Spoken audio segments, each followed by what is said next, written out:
우리가 참 의지하는 예수님, 우리가 전적으로 신뢰하는 하나님, 오늘도 우리를 예배에 불러주시니 감사합니다. 이 예배에 들어와 주님 앞에 예배자로 저희들 세워졌는데 우리들의 삶 가운데 얼마만큼 예배자로 살았는가 돌아볼 때 주님 앞에 죄송스러운 마음 아버지 하나님 많이 있습니다. 정말 주님을 의지하고 주님을 신뢰하고 우리를 친구로 대해주시는 그 주님 앞에 그렇게 신실하게 응답하며 살았는지 돌아봤을 때 주님 앞에 죄송스러운 마음 너무 많습니다.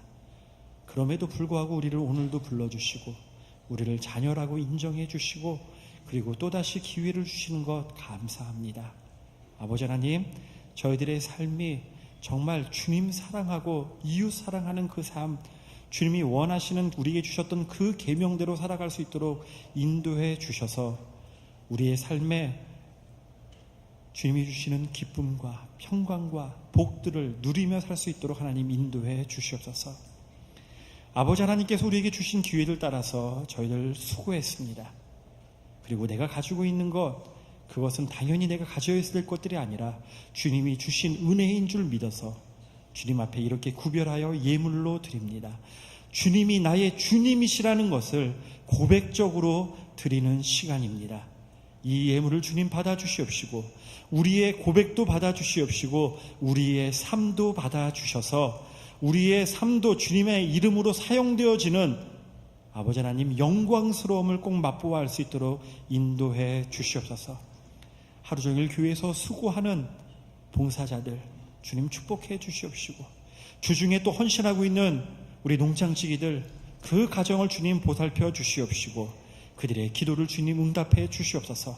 아버지 하나님, 우리 교우들 가운데 육신이 연약하여 신음하고 주님의 은혜를 도우심을 간구하는 가정들이 있습니다. 그 가족의 기도 들어주시옵시고 아버지 하나님 치유해 주시길 소원하며 기도합니다.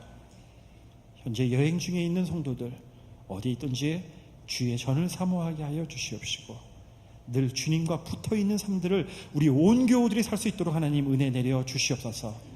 감사드리며 예수님의 이름으로 기도드렸습니다. 아멘.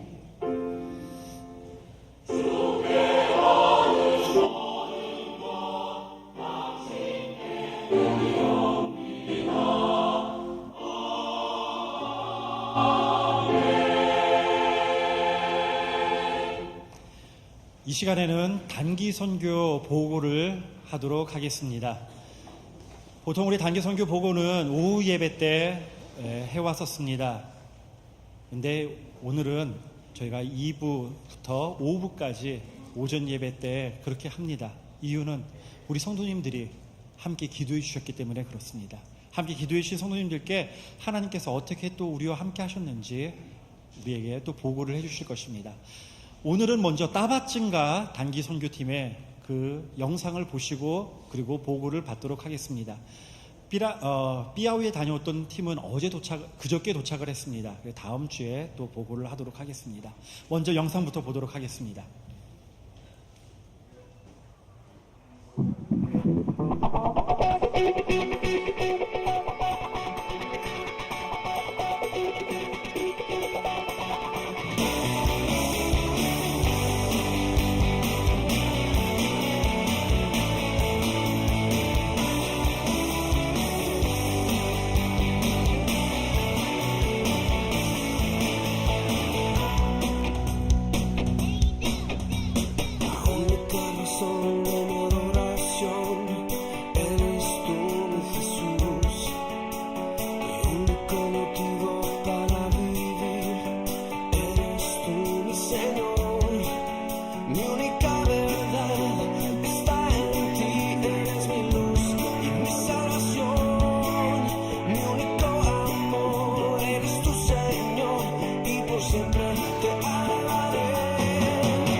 안녕하세요.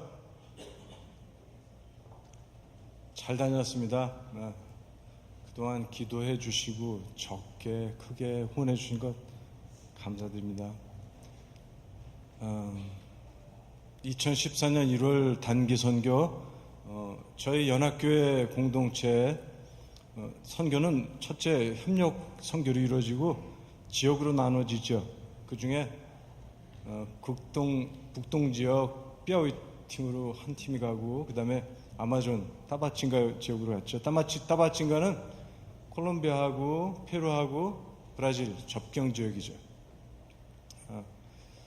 타바친가에 간 팀이 전반은 사보네치 신학교, 후반은 삼국경 신학교, 보신 것처럼 처음 나온 부분이 사보네치 신학교예요. 사보네치 신학교는 인디오 선교사님들에 의해서 운영되고 있죠. 처음 5년간은 한국 선교사님이 운영하시다가 다쳤고, 그 몇 년 후에 7년 전부터 인디오 선교사님들하고 목사님들이 운영하시고 계세요. 거기 교장이신 엘리 선교사님은 너무나 자부심이 크세요. 최초, 그러니까 인디오가 운영하는 최초의 신학교, 그런 아주 커다란 자부심을 갖고 계세요. 거기서 저희들이 사역을 했고요. 그리고 이번에는 삼국경 신학교, 여러분들이 잘 아시죠? 벌써 청년 모임 집회를 가진 지가 5년이 됐는데 거기서 계속 저희들이 사역을 하고 있죠. 여태까지 양자 삼기를 해왔는데 계속 진행할 예정이고요. 여러분께서 이제 광고가 곧 나갈 텐데 계속 도와주셨으면 해요. 양자, 신학생 양자 삼으시고요. 그리고 사보네치 신학교는 이름이 말해서 사보네치는 비누 아니에요. 진흙투성이에요. 지금 보신 그 건물 밖에 한 발짝 나가기만 해도 진흙이에요. 그냥 저도 몇 번 미끄러서 넘어졌어요. 장어 없이는 다니지를 못해요. 그런데 선교사님들이 수업을 주시는데 맨발로 땀을 뻘뻘 흘려가면서 얼마나 덥겠어요. 그런 모습, 그리고 저에겐 어느 정도의 선입견이 있었죠. 덥고 좀 이렇게 사람이 나태해지잖아요. 근데 거기 모인 학생들이 교회에서 목사님들의 추천을 받아서 모인 학생들인데 과연 진짜 똘망똘망한 눈으로 열심히 수업을 듣는 거예요. 한 달 동안 모여서 그렇게 하는데도 하나도 지치지 않고 얼마나 잘 들어주는지. 저는 가면 꼭 지도자들이나 수고하시는 분들 만나서 대화를 나누죠. 어떻게들 지내시나. 10명 중에 5은 엉뚱한 대답을 하시더라고요. 어떻게 지내세요? 그냥 대뜸 Davi é dos nossos. Ele come o que a gente come junto com a gente e dorme com a gente. 권호성 선교사님 지금 말씀하시고 계신 거예요. 말씀하는 거예요. 같은 음식 먹고 같이 자고 같이 먹고. 선교사가 가서 먹고 자고 그러러 갔겠어요? 아니죠. 말씀 전하시죠. 근데 그 선교사님의 삶이 그분들 마음속에 녹아 스며드는 걸, 그걸 저희들이 보면서 얼마나 감격이 컸는지 모르겠어요. 진짜 선교지 다닐 때마다 저희들 선교사님 보면서 반갑고 감사하죠. 김 목사님께서 늘 말씀하시듯이 저희들 대신 가서 사역하시는 분, 섬기시는 분들 아니세요? 근데 진짜 선교사님 보면서 죄송해요, 이런 표현, 예뻐 죽겠어요. 너무 예뻐 죽겠어요. 준비하는 과정, 저희들 준비를 보통 2개월에서 3개월, 적어도 2개월을 하는데 2개월 준비하는 과정에서 제가 이번에 새삼스럽게 더욱더 느낀 거는요, 전 소석훈 선교사님, 까꿍이죠. 까꿍 선교사님하고 첫 번 선교여행을 다녀오게 됐는데, 어느 날 갑자기 이런 거 있잖아요. 작은 나무 그냥 무심코 지나다니다가 갑자기 그늘이 있어서 위를 쳐다보니까 무성한 숲이 거의 가까운 나무가 되어 있는 선교사님이 그렇더라고요. 어렸을 때부터 같이 봐왔는데 많이 크셨더라고요. 지도자가 됐어요. 그리고 김종원 집사님 아들 말셀로 저희 팀 리더였는데 진짜 아버지였다면 눈 감고 이제 주님 부르셔도 좋겠다 그런 생각이 들더라고요. 얼마나 잘하는지. 청년들은 말셀로 보고 형 그러면서 쫓아다니고요. 그것도 또 폴뚜기에서 맨날 쓰면서 그런 말들은 형이란 말 표현을 써요. 참. 그것도 말셀로는 소석근 선교사님 그다음에 저 정희태 집사님 처남 순기한테 형 그러고 다니고. 그래서 제가 욕심이 좀 났죠. 어떻게 하면 좀 형이라고 좀 들어볼까. 그런데 아무 소리가 없어요. 그래서 야 좀 형이라고 좀 불러봐. 오빠라고 좀 불러봐. 전혀 없네요. 그랬어요. 하긴 뭐 저희 집에서도 제 아내가 오빠라고 한 번 불러본 적도 없는데 제가 어떻게 뭐 껌을 하겠어요. 그렇죠. 그래요. 1963년 링컨 메모리얼 그 앞에 연설자가 씁니다. 많은 군중 앞에. 마틴 루터 킹 2세죠. 나에게 꿈이 있습니다. 외칩니다. 지금 하나님의 자녀들에게 기회를 줄 때입니다. 나에게 꿈이 있습니다. 나에게 꿈이 있습니다. 지금 나에게 꿈이 있습니다. 그리고 이사야서를 언급합니다. 골짜기가 도두어지고 산과 작은 산이 낮아지고 험한 곳이 평지가 되고 하나님의 영광이 나타나고 모든 육체가 그것을 볼 때를 기다리는 꿈이라고 그런 아주 유명한 연설을 하죠. 사실 선교제 가면 어떤 사람들 저희가 만나나요? 신학교 저희들 연합교 공동체의 비전은 지도자 양성이죠. 지도자 앞으로 지도자가 될 분들을 만나고 또 그걸 교육시키시는 지도자들을 만나는데 그 자신을 불태워가는 선교사님들 그리고 그 오두막 장작기 위에 태우면서 그 연기 속에 눈물 찔끔찔끔 흘리면서 음식 준비하는 그 멀건 죽 같은 거 그런 귀한 손들 배 운전하면서 찬송가 흥얼흥얼거리는 귀한 사역자 그리고 진짜 눈 크게 뜨고 열심히 칠판에 적히는 거 베껴 쓰고 귀 기울이는 그 눈망울들 그 꾸정물이 아니지 사실은 꾸정물만 아니지 그 탁한 물에 빨래하고 음식 식기 씻고 몸 담그고 그러는 사람들 우리 모두가 마틴 루터 킹이 돼서 연설가가 될 수는 없지만 그래도 주님께서 그 사람들 앞에 저희들을 세우시죠. 조그맣게 그냥 서스럼 없이 웃으면서 얘기할 수도 있고요. 담소하죠. 그리고 어떤 때는 먼 부락에서 외딴 부락에서 오기 때문에 포르투게스도 못하는 경우가 흔해요. 말도 안 통하지만 슬퍼하면 울어주고 웃어주기도 하고 기도를 해주고 또 기도를 받고요. 무슨 소리를 하는지 모르지만 저는 영적 인간 아닌가요? 알죠 무슨 기도하는지. 그렇게 지내죠. 성경 맨 마지막 부분 7장을 보면 이런 모습이 나오죠. 이스라엘 그리고 그 뒤에 큰 무리 셀 수도 없는 큰 무리 민족과 백성과 언어에서 모든 민족과 백성과 언어에서 나온 그 백성들이 보호자에 앉아 계신 하나님과 그리고 어린 양 예수 앞에 서 있는 모습 그리고 크게 외치죠. 구원은 보좌에 앉으신 하나님의 것이요 에게서 오는 것이요 그리고 어린 양에서 오는 것이라 그렇게 외치죠. 우리들의 꿈도 사실은 그래요. 선교하는 우리들의 꿈도 지금 만나고 와서 언제 만날지 또 만나지 못할지도 모르지만 꼭 주님께서 부르실 때 다시 만날 텐데 그때는 그 알아듣지 못한 말도 알아들을 수 있을 텐데 우리들의 꿈은 주님께서 주신 약속은 그거죠.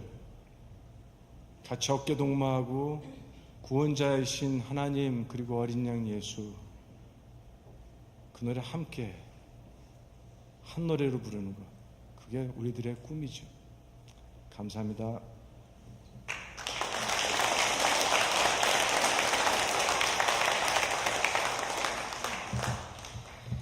감사합니다. 기도해 주신 성도님들 감사드리고요. 그리고 단기 선교는 매년 2차례 있습니다. 상반기 1월 달에 그리고 7월 달에 이게 단기 선교를 합니다. 단기 선교를 하기 전에 보통 2달에서 석 달 전에 모집을 이미 시작을 하고 그리고 훈련에 들어갑니다. 그렇기 때문에 훈련에 참석하시는 누구든지 참여하실 수 있습니다. 어떤 자격이 있는 사람이 참여를 하는 것이 아니라 누구든지 훈련만 참가하면 가능합니다. 맞죠, 장로님? 예. 그렇기 때문에 지금 하시는 말씀이 나에게 어떤 것인지 감각적으로 안 들리신다고 하신다면 그분은 지금 하나님 앞에 초청받으시는 것입니다.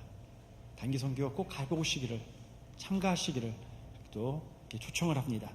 우리 같이 말씀 보시겠습니다. 빌립보서 4장입니다. 빌립보서 4장 11절에서 12절 신약성경 322쪽입니다.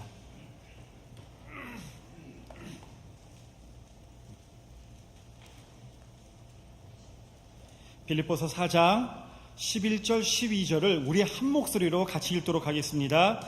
내가 궁핍함으로 말하는 것이 아니라 어떠한 형편에든지 내가 자족하기를 배웠노니 내가 비천에 처할 줄도 알고 풍부에 처할 줄도 알아 모든 일에 배부르며 배고픔과 풍부와 궁핍에도 일체의 비결을 배웠노라. 아멘.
먼저 알려드리는 말씀하고 그다음 말씀을 전하도록 하겠습니다. 다음 주에 교회 학교에 진급이 있습니다. 각 부서 이동이 있습니다. 부모님들 기억해 주시고 자녀들 부서 이동에 또 도와주시길 부탁을 드리겠습니다. 풍성한 삶 2호로가 이제 준비되어 있습니다. 받아가시고요. 그리고 오늘 오후 3시 30분에 당회로 모이도록 하겠습니다. 자, 우리 같이 읽으셨던 빌립보서 4장 11절에서 12절 이 말씀 우리 잘 알고 있는 말씀입니다. 아마 설교도 여러 번 들으셨을 것입니다. 근데 오늘 본문에 나오는 비결이라는 단어, 참 우리들이 많이 사용하는 단어입니다. 맛집, 대박나는 맛집이라고 하면은 그 집에 보통 그 요리를 만드는 비책들이 있습니다.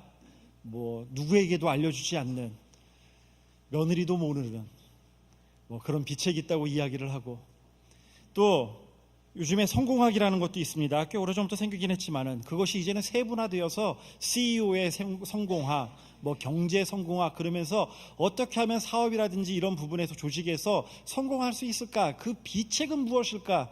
그렇게 찾고자 하기도 합니다. 자녀를 키우는 부모님들이라면 누구든지 다 어떻게 하면 우리 자녀를 잘 키울 수 있을까라는 그런 비결은 없을까? 우리들은 궁금해합니다. 정말 잘하기 위해서, 어떤 일을 잘하고자 하기 위해서 우리들은 비결책을 찾습니다. 나는 모르는 남들이 아는 특별한 방법이 비결 아닙니까? 나는 지금 몰라서 남들은 알고 있어서 그 사람만이 아는 그런 독특한 비결은 있지 않을까? 어떻게든지 잘해보고 싶어서 그런 비결을 우리는 찾습니다. 책도 사서 봅니다. 그런데 정말 우리가 잘해야 될 것, 잘 살아야 될 것 바로 우리의 인생입니다. 그런데 그 인생을 살아가는데 오늘 본문에서 바울은 이렇게 합니다. 어떠한 형편에든지 통할 수 있는 일체의 비결이라고 되어 있습니다. 일체, any and every situation, 어느 것에든지 모든 것에든지 통할 수 있는 상황에서 적용될 수 있는 비결이라는 내용입니다. 그것이 자기 자신은 배웠다라고 말을 합니다. 도대체 그 비결이 무엇입니까? 그 일체의 비결이 무엇입니까? 바로 오늘 본문에 나오는 대로 자족입니다. 자족이라는 것은 어떠한 상황 가운데서 자기 스스로 만족감을 누리는 것이 자족입니다. 이것은 요즘에 긍정적인 마인드, 긍정적인 생각해서 사고방식해서 아무리 안 좋은 일이 있어도 내가 자꾸 좋게 보고 좋게 생각을 해야지, 그거하고는 차원이 다른 내용입니다. 사전적인 그 의미를 찾아보면은 오늘 이 본문의 그 비결이라는 말은 자족이라는 말은 꽁텐타멘토입니다. 꽁텐타멘토는 만족감을 누리는데 그것은 자신의 삶에서 나타나는 어떠한 형편이든지 누리는 행복감, 그것이 바로 꽁텐타멘토입니다. 내가 자족한다라는 것은 나의 인생 가운데서 여러 가지 형편과 환경들이 생길 텐데 그 안에서 내가 스스로 행복감을 누릴 수 있는 것, 스스로 그냥 좋다고 자꾸 생각해야지, 그 정도가 아니라 그것이 자족입니다. 사도 바울은 무슨 일을 만나도 행복해할 줄 알았습니다. 그 비결을 그는 배워서 알고 있었습니다. 그가 복음을 전하면서 온갖 고난과 고초를 당하는 가운데서도 그는 자족할 수 있었습니다. 그가 배고플 때도 자족할 수 있었습니다. 감옥에 있을 때도 기뻐하라고 오히려 다른 사람들이 이야기할 수 있을 정도로 행복감을 누릴 줄을 알았었습니다. 가진 것이 없을 때도, 궁핍할 때도 그는 자족했고, 풍부할 때도, 배가 부를 때도 그는 자족을 했습니다.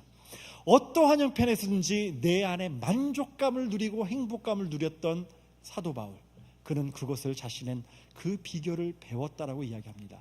그렇다면 우리도 그 비결을 한번 배워봐야 되지 않을까요? 우리 평생을 살아가는 일체의 비결이 도대체 무엇입니까? 그 자족의 비결이 도대체 무엇일까? 어떻게 우리가 배울 수 있을까? 첫 번째로는 감사하는 것에 시작합니다. 있는 것에 감사하는 것입니다. 있는 것에 감사. 아담과 하와는 에덴 동산에서 정말 최고의 환경 가운데 최고의 축복을 누리고 살았습니다. 하나님이 모든 것을 주셨고, 그리고 그것을 다스리고 살아라. 그래서 삶에 필요한 것들이 다 공급되어지고, 그리고 자신에게 의미도 주어졌고, 자신이 할 일도 분명했습니다. 더군다나 혼자 할 것도 아니라 거기에 하와까지 붙여주시면서 부부로서 그렇게 행복하게 신나게 살 수 있도록 만들어 주셨습니다. 오직 하나, 선악을 알게 하는 실과의 나무는 먹지 말아라. 그것은 바로 하나님과 나와의 관계를 기억하라라는 그 말씀이었습니다. 그런데 어느 날 사단이 와서 하와에게 이야기하죠. 하나님이 모든 것을 먹지 말라 하시더냐? 아니요, 저것만 먹지 말라고 그랬는데, 그때 하와는 처음으로 자신의 있는 것 말고 없는 것을 보기 시작을 합니다. 그때 그 안에서, 하나님과 안에서 누렸던 그 만족감이 깨어져 버립니다. 사단의 특징은 나에게 없는 것을 부각시킵니다. 사단이 하는 일은 내가 가지고 있지 않는 것을 확대해서 보게 하고 그것을 강조해 버립니다. 그리고 그것이 없는 것 때문에 불행하다고 느끼게 만듭니다. 아담과 하와는 지금까지 에덴 동산에 살면서 단 한 번도 불평한 적이 없었습니다. 그 어느 때에도 하나님께 서운하다라고 원망했던 적도 없었습니다. 그런데 그 말을 듣는 순간 있는 것에 대해서 감사하지 않고 그리고 없는 것을 바라보기 시작할 때 에덴 동산은 깨어져 버리고 말았습니다. 하나님이 우리 안에 계십니다. 우리에게 만족하라고 하시는데 우리는 사단이 이야기하는 나에게 없는 것 때문에 하나님과 나와의 관계에서의 그 화평을 깨트려 버리고 맙니다. 어느 한 형제가 한 목사님을 찾아가지고 자신의 고민을, 어려움을 토로합니다.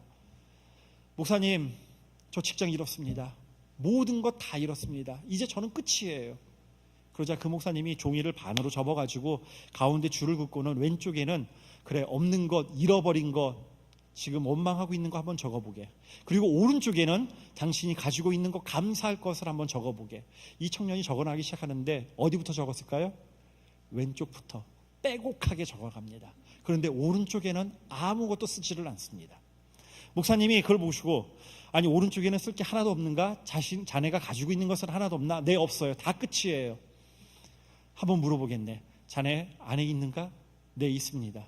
사랑하는 아내 하고 오른쪽에 적습니다. 자네 몸은 어디 불편한 데 없나? 예, 그래도 몸은 건강합니다. 건강한 몸. 자네 지분이 있는가? 예, 조그맣지만 지분 하나 있습니다. 젊었지만 가족이 함께 할 수 있는 조그만한 집. 그러면서 그 종이를 그 청년에게 건네주면서 이제 집에 가서 왼쪽을 보지 말고 오른쪽에 있는 것들을 한번 써보게. 있는 것들을 써보고 감사할 때 감사할 거리들이 더 늘어날 것이네. 그리고 그렇게 감사할 때 하나님이 나와 함께 하심을 보면서 자네는 무엇이든지 할 수 있는 사람이라는 것을 깨닫게 될 것이네.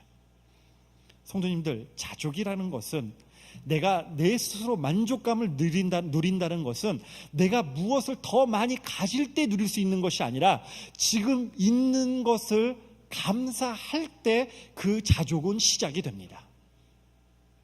14절을 한번 보실까요? 14절을 보시면은 바울은 빌립보 교우들에게 이렇게 얘기합니다. 너희가 내 괴로움에 함께 참여하였으니 잘하였도다. 그런데 이것을 다른 번역은 이렇게 얘기합니다. 나의 고난에 동참한 여러분 감사합니다. 지금 사도 바울은 고난에 초점을 맞추고 있는 것이 아니라 감사에 초점을 맞추고 있습니다. 사도 바울도 왼쪽에 자신에게 없는 것, 지금 자신이 당하는 어려움, 원망, 불평, 힘든 것들 적을 것 많이 썼습니다. 고난이라고 이야기를 하니까요. 그런데 거기에 쓰지 않고 오른쪽 편에 지금 감사에 초점을 맞추고 있는 것입니다. 사도 바울이 이렇게 자족할 수 있는 것, 그는 배웠다라고 이야기합니다. 성도님들, 알고 있는 것과 그 아는 것을 행하는 것은 다른 내용입니다. 우리가 지금 주목해서 보아야 할 것은 바로 사도 바울이 나는 자족하는 것을 알고 있다고 이야기하는 것이 아니라 자족하는 것을 배웠다라고 두 번이나 반복을 합니다. 강조를 합니다. 배웠다라는 것은 무엇입니까? 더군다나 오늘 본문의 시제는 이것이에요. 내가 예전에 한번 배워서 이제 끝이야가 아니라 예전에도 나의 상황 가운데서 그때 있는 것에 대해서 감사하며 하나님 앞에 만족감을 누리는 것을 내가 배워왔다면 지금도 나의 상황 가운데서 자족하는 것을 나는 배우고 있습니다라는 것이 오늘 본문의 시제입니다. 지금도 자기는 배워가고 있다는 것입니다. 우리는 어쩌면 사도 바울이 영적 거장이니까 저 사람은 처음부터 저랬을 거야 라고 생각하기 쉽습니다. 그런데 아니에요. 사도 바울의 고백은 자신도 처음부터가 아니라 저절로 이루어진 것이 아니라 이것은 배웠다라는 것입니다. 배웠다. 사도 바울이 자족하기를 어떻게 배웠을까요? 언제부터 그가 그 자족하는 것이 무엇인지를 알았을까요? 사도 바울은 자신이 선교를 하면서 그 일을 하면서 중병에 걸립니다.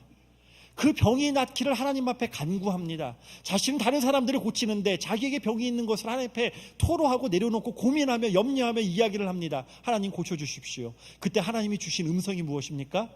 내 은혜가 내게 족하다. 족하다. 그것으로 만족해라. 지금 받고 있는 너가 누리고 있는 것으로 만족해라는 그 말씀을 사도 바울은 귀담아 듣습니다. 그는 만족해야 합니다.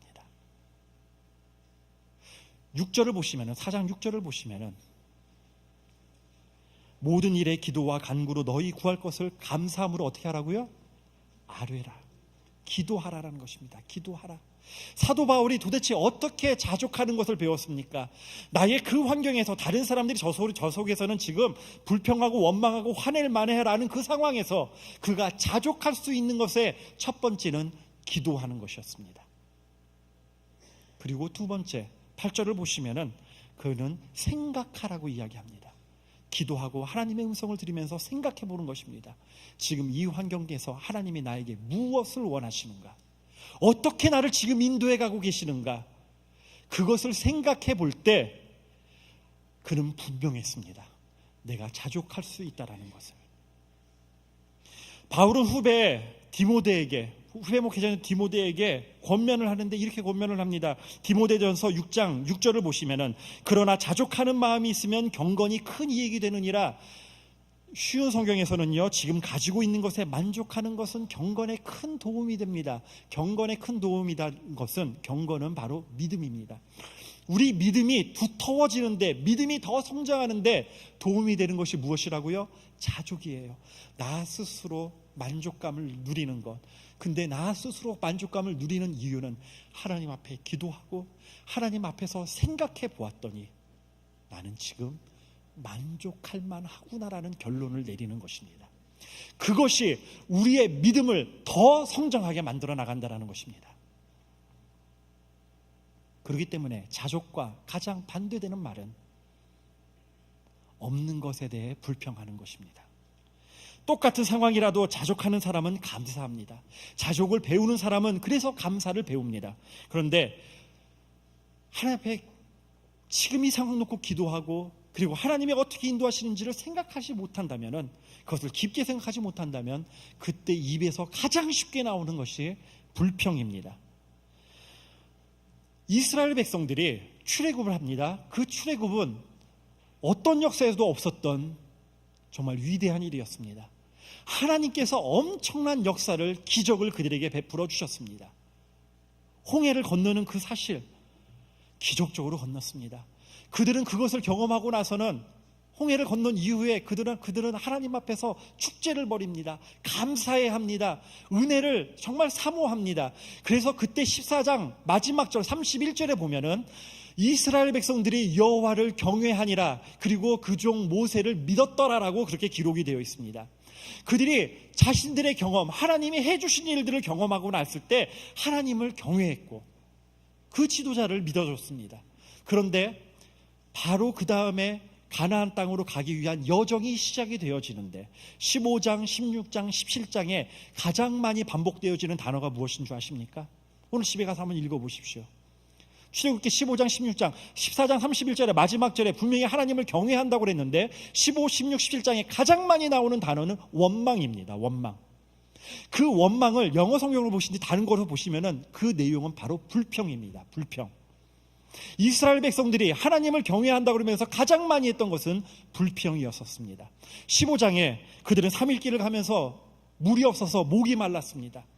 3일 만에 겨우 물을 하나 찾았는데 근데 그 물은 마실 수 없는 물이었습니다. 마라의 쓴물이었습니다. 그때 백성들이 원망하여 가로되라고 되어 있습니다. 생각해 보십시오. 그때 원망이 나오는 것이 어쩌면 당연하지 않을까요? 저 혼자 지금 광야 여행을, 사막을 지금 여행하고 있는 것이 아니라 온 가족이 함께 하는 것입니다. 저희 어린 자녀들이 아빠 나 목말라 죽겠어 그럴 때 어떻게 견디겠습니까? 저희 아버지가 연로하신데 이제 당뇨도 있으십니다. 그분이 3일 동안 물 못 마시고 계셨다 그랬을 때 아들로서 저는 어떻게 해야 됩니까? 분명히 분통 터지고 어쩌면 이럴 수 있을까? 하나님 이게 뭡니까? 라고 어쩌면 원망할 수도 있을 것 같습니다.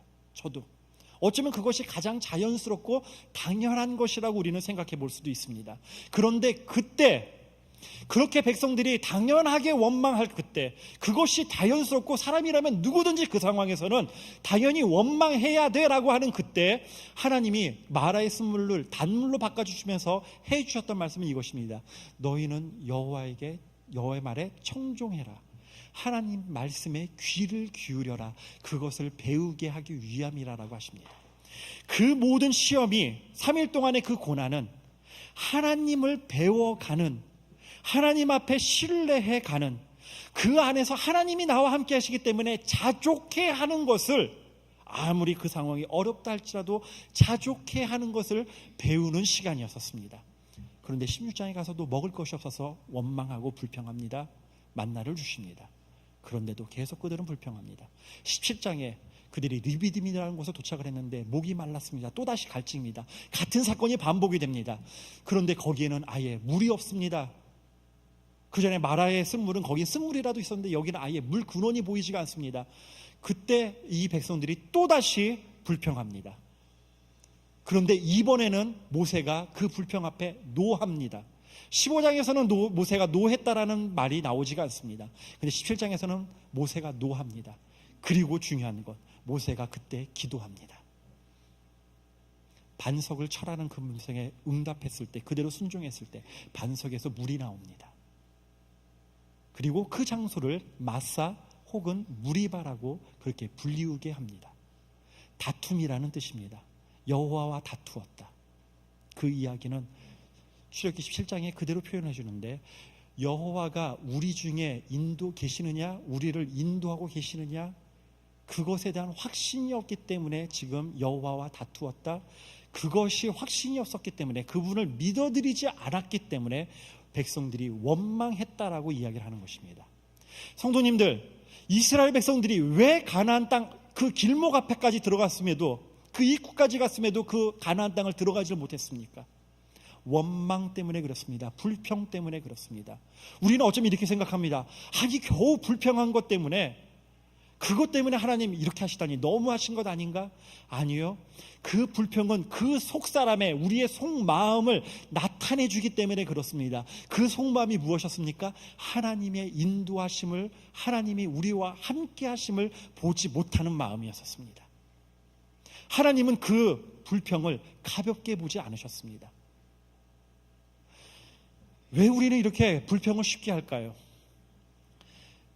강도나 사기, 이런 여러 가지 중간 범죄들은요, 그 일을 하려면은 정말 많은 에너지를 쏟아 부어야 그 일을 할 수 있습니다. 그렇지만 불평은 입만 열면 할 수 있습니다. 그래서 쉽습니다. 우리는 이렇게 가볍게 쉽게 생각하지만 하나님은 그것을 크게 들으십니다. 하나님은 그 백성들이 했던 말을 내가 다 어떻게 하셨다고요? 들었노라. 내가 다 들었노라. 그 다음에 중요한 말씀, 너희에게 들린 대로 내가 그대로 어떻게 하겠다? 행하겠다. 너희가 지금 들려진 그 말대로 차라리 광야에서 죽었으면 좋겠다, 애굽으로 돌아갔으면 더 나을 거 아니었나? 그 노예 때 살았던 그 음식이 더 좋지 않느냐? 하나님 인도하심 받는다고 하는데 오히려 이것 때문에 내가 지금 굶고 있는 것 아닌가? 하나님 의지하고 산다는 것 때문에 내가 굶고 있는 것 아닌가라는 그 앞에 하나님이 그대로 하시겠다라고 말씀을 하시는 것입니다. 성도님들, 우리 자신을 한번 돌아보십시다. 나는 지금 무엇을 가지고 불평하고 계십니까? 입버릇처럼 나는 혹시 불평하고 있지는 않습니까? 가정에 대해서 불평하십니까? 가정이 광야가 됩니다. 내가 불평할 때 내 마음이 광야가 됩니다. 아내에 대해서, 남편에 대해서, 내 자녀에 대해서 불평할 때 내 자녀가 광야가 된다는 사실을 모르십니까? 교회에 대해서 불평할 때 우리 교회가 광야가 되어버린다는 것 알고 계십니까?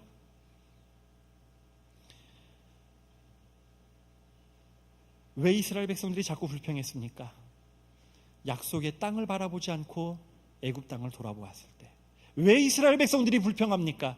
지금 우리 안에서 인도하신 하나님을 의식하지 못할 때. 다시 말씀드립니다. 하나님께서는 이스라엘 백성들이 그 형편이 어떠하든지 간에 그 가운데서 생각해보고 하나님이 나를 어떻게 인도하실까? 분명히 우리를 지금까지 구원해 주셨고 여기까지 인도하신 하나님이신데 지금 나에게 왜 이런 환난과 이런 어려움을 겪게 하실까 생각해보고 왜 일이 나에게 당했는지 생각도 해보고 그리고 기도하기를 그 안에서 그러면서 자족하기를 하나님은 기대하셨습니다. 그렇게 배워나가는 것을 하나님은 가르치기를 원하셨는데 이스라엘 백성은 그 하나님을 이해하지도 않고 배우려 하지도 않았었습니다. 만약에 그들이 자족했더라면 어떤 일이 생겼을까요? 그들이 자족했더라면 출애굽한 것, 노예로 살다가 자유인이 된 것을 그들은 아마 감사했을 것입니다. 홍해를 건넌 것 감사했을 것입니다. 매일 만나가 내리는 것 감사했을 것입니다. 목이 말라 타들어야 할 지경에도 다시 그때마다 필요할 때마다 물 주시는 하나님 감사했을 것입니다. 엘림의 오아시스를 만난 것 감사했을 것입니다. 무리바에서 반석이 터지는 것 감사했을 것입니다. 자신들에게 리더 모세가 있었다라는 사실에 감사했을 것입니다. 날마다 자유롭게 예배드릴 수 있다라는 사실에 감사했을 것입니다. 가나안 땅 입구까지 도착한 것에 대해서 그들은 감사했을 것입니다. 아무리 그곳에 장대한 사람이 있다 할지라도 지금까지 인도하신 하나님이 구리를 승리하게 하신 하나님이 한 번도 전쟁에서 해보지도 않았는데 아멜렉 족속과 싸워서 이기게 하신 하나님이 거기서 이기게 하실 거라고 감사했을 것입니다. 그들은 그 감사로 곧 가나안 그 약속의 땅으로 들어갈 수 있었을 것입니다. 그런데 그들은 감사하지 않았습니다. 자족하지 않았습니다. 결국 40년을 광야로 살았습니다. 2014년 올 한해 어떻게 사시겠습니까? 광야로 사시겠습니까? 아니면 자족하면서 사시겠습니까? 하나님은 우리에게 결정하라고 하십니다. 우리에게 배우라고 하십니다. 사도 바울은 자신이 가지고 있는 어려움 때문에 기도했습니다. 그리고 하나님이 고쳐주시지 않는 것 때문에 그는 깊이 생각도 해보았습니다. 그리고 하나님의 음성을 듣습니다. 족한 줄을 알아라. 그리고 족한 줄 알았던 그는 오히려 그것보다 더 능한 일을 합니다. 그래서 사도 바울은 오늘 본문 13절에 이렇게 합니다. 내게 능력 주시는 자 안에서 내가 모든 것을 할 수 있다. 내가 모든 것을 할 수 있다. 자족하는 사람만이 모든 것을 할 수가 있습니다. 올 한해 그 어떤 것에서도 일체의 비결을 배우는 우리 성도들 되기를 주님으로 축복합니다. 그 자족의 비결 때문에 그 어떤 것에서도 능하게 하시는 하나님을 믿고 의지하고 그래서 그분 때문에 그 어떤 일도 능하게 하실 줄 믿고 그 일을 감당할 수 있는 온 성도 되기를 주님으로 축복합니다. 기도하시겠습니다. 하나님 아버지, 저희들에게 만족감이 언제부터 사라졌습니까? 아버지 하나님, 언제부터 우리에게 불평이 입에 달려 있습니까? 하나님, 하나님을 경외한다고 하는 것, 하나님을 두려워하며 하나님을 사랑한다고 존경한다고 하면서 하나님 중심으로 살아간다고 하면서 아버지 하나님, 내 속에 나오는 것이 있는 것에 대한 감사인지 없는 것에 대한 불평인지 다시 한번 돌아봅니다. 아버지 하나님, 이제는 배우게 해 주시옵소서. 깊이 생각해보고 주님 앞에 무릎 꿇고 기도하게 해주셔서 자족의 비결을 우리도 오늘도 배워가게 해 주시옵소서. 그래서 그 어떤 상황이 우리보다 지금보다 더 큰 파도가 넘실거릴지라도 그때 자족할 수 있는 넉넉함이, 그래서 내게 능력 주신 자에서 모든 것을 감당할 수 있는 온 교우들 될 수 있도록 축복해 주시옵소서. 예수님의 이름으로 기도드렸습니다. 아멘. 우리 다 함께 일어나실까요? 제가 축도하겠습니다. 다시 한번. 이제는 우리 주 예수 그리스도의 은혜와 아버지 하나님의 그 크신 사랑과 성령님의 위로하심, 사귀심이 그 어떤 상황에서도 일체의 비결을 배우는 자족할 줄 아는 우리 주의 백성들과 그 가정과 일터 위에 영원토록 함께 하시기를 간절히 축원하옵나이다. 아멘.